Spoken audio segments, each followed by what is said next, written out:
আসসালামু আলাইকুম প্রিয় দর্শকগণ। পবিত্র ঈদুল আজহার ছুটি উপলক্ষে আমরা সবাই মোটামুটি বাড়িতে আসছি। আমার ভাই আছে, ভাবিরা আছে, ছোট ভাই, ভাতিজা ভাতিজিরা সবাই আছে। তো সবাই আবদার করলো একটি বারবিকিউ পার্টি করার জন্য। তো মোটামুটি সবকিছু রেডি, এখন শুধু আগুন জ্বালানো বাকি। তো আমি আর আমার ছোট ভাই জিহাদ চেষ্টা করতেছিলাম তাদের আগুন জ্বালানোর জন্য। তো যাই হোক, অবশেষে আগুন ধরাতে সক্ষম হয়েছি। আমাদের এই বারবিকিউ পার্টি যত রকমের সহযোগিতা আছে সবকিছু করেছেন আমার বড় ভাবি। মশলা জাতীয় আইটেম রেডি থেকে শুরু করে একদম সবকিছু কী কী লাগবে সবকিছু উনি ভালো করে বুঝিয়ে দিয়েছেন, বলে দিয়েছেন। তো ওনার থেকে লিস্ট নিয়ে আমি আর জিহাদ বাজার থেকে মুরগি এবং যাবতীয় মশলা সস জাতীয় যা আছে সবকিছু নিয়ে আসলাম। সে এরপরে ভাবি দুপুরে মাংস মেট করে রেখেছিল। তো সন্ধ্যাবেলা এখন আমরা বারবিকিউ তৈরি করতেছি। আমরা প্রথমে সব কিছু কেনার জন্য একটু মাঝারি ধরনের বাজারে গিয়েছিলাম। সেখানে কয়েকটা জিনিস মিসিং ছিল, যার কারণে আমরা দূরে বড় বাজারে গিয়েছি। মোটামুটি সব কিছু পেয়ে গেছি আলহামদুলিল্লাহ। কয়লার জন্য অন্য দোকানে যেতেছিল। তো কয়লার কথা প্রথমে মনে ছিল না, পরে কয়লা কিনে নিয়েছিলাম।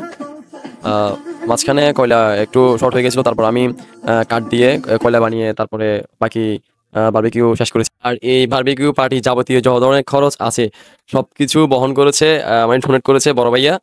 তো ওনাকে বিশেষ ধন্যবাদ এবং ভাবিকে অনেক ধন্যবাদ, কারণ ভাবি আমার জন্য অনেক কষ্ট করেছেন, অনেক পরিশ্রম করেছেন, সবকিছু দিয়ে সার্বিক সহযোগিতা করেছেন বড় ভাবি। যাই হোক, ছোট বাচ্চারা সবাই অনেক খুশি, যেহেতু অনেকদিন পরে সবাই একত্র হয়েছি। মামাতো ফুফাতো ভাই বোনরা সবাই, ভাবিরা আছে, বাচ্চা কাচ্চারা আছে, সবাই অনেক খুশি। সব আনন্দের সাথে বারবিকিউ রেডি করতেছি। সাথে এই কাজে ভাইয়া এবং ভাবি সহযোগিতা করতেছে। তো আমি বাজার থেকে জিয়াদকে নিয়ে মশলা জাতীয় আর সজাত আইটেমগুলো দিয়ে জিয়াদকে পাঠাম। আমি একটু কাজে গেছিলাম, তো আমি আসতে দেরি করে ফেলছি, যার কারণে বাকি সব কাজ জিহাদ করে নিয়েছে এই আর কি।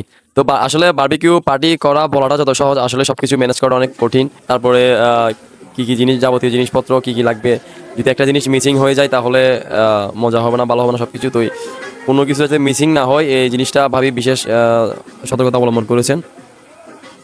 এই সমস্ত প্রক্রিয়া দেখতে দেখতে আমাদের পরিবারের সবাই খুব আনন্দিত। সবাই মিলে অনেক মজা করলাম, গল্প করলাম, একসাথে ঈদুল আজহার দিনগুলো উদযাপন করলাম। আহ, আজকের দিনটি আমাদের জন্য অনেক আনন্দের। আমরা সবাই মনে রাখবো আজকের বিশেষ দিনটি, যেহেতু এরকম সহজে একত্র হওয়া হয় না, যার কারণে আজকে আমরা সবাই অনেক খুশি, সবাই অনেক আনন্দ করলাম, মজা করলাম। সবকিছু ভালো হয়েছে। তো সর্বোপরি ভিডিওটি দেখার জন্য সবাইকে ধন্যবাদ, অসংখ্য ধন্যবাদ সবাইকে। যদি ভালো লাগে শেয়ার করেন। সবাই ভালো থাকবেন, খোদা হাফেজ, আসসালামু আলাইকুম।